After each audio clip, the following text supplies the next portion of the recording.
त्या टॅबलेटमधून आपण ते केलं. नंतर एक मी साधारणतः 2010 साली हे मी का सांगतोय, कारण आता शिक्षण हा विषय हा तुम्ही चांगल्या पद्धतीने हाताळता, पुढे काय काय तुमचा फंड तुम्ही वापरणार तर कुठे वापरा किंवा कुठे वापरू शकता त्याचं मी तुम्हाला उदाहरण देतोय.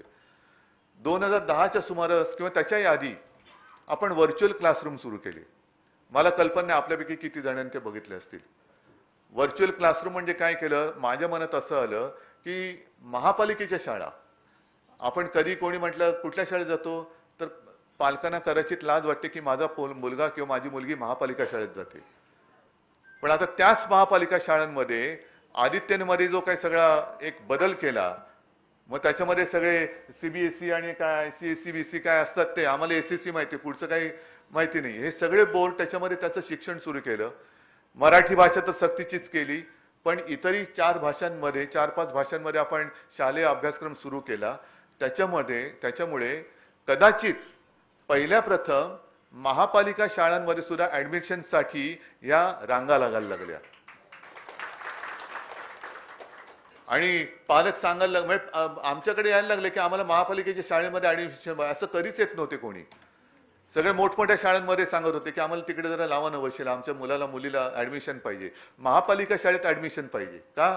कारण आपण शिक्षणाचा दर्जा सुधारला, महापालिका शाळेंची सुद्धा चांगली डागडुजी केली आणि त्याला वरून आपण काय नाव ठेवलं, मुंबई पब्लिक स्कूल.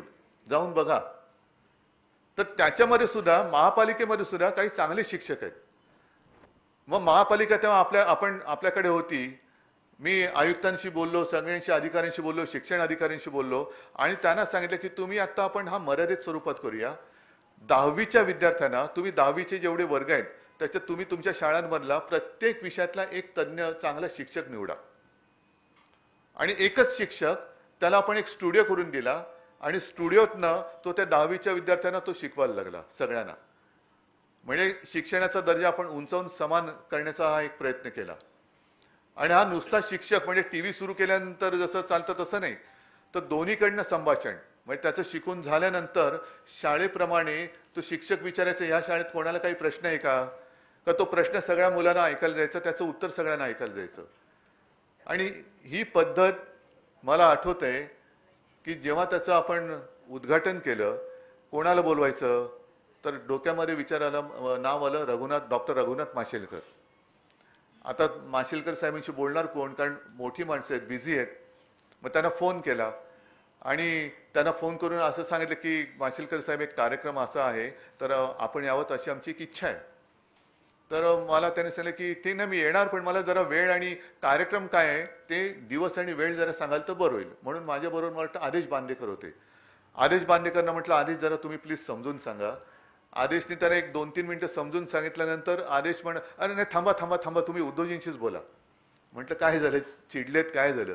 तुम्ही फोन घेतला, मला म्हणाले उद्धवजी तुम्ही विश्वास ठेवणार नाही, जे मी आता लिहितोय ते तुम्ही करताय, मी आता माझी डायरी बघणार नाही, मला वेळ आणि ठिकाण सांगा, मी आलो. देश विदेशातील प्रत्येक घडामोडींचे लाईव्ह अपडेट मिळवण्यासाठी आता साम टीव्हीच्या सर्व सोशल मीडिया प्लॅटफॉर्मला लाईक, फॉलो आणि सबस्क्राईब करा. तसंच सर्व नोटिफिकेशनसाठी बेल आयकॉन प्रेस करायला विसरू नका.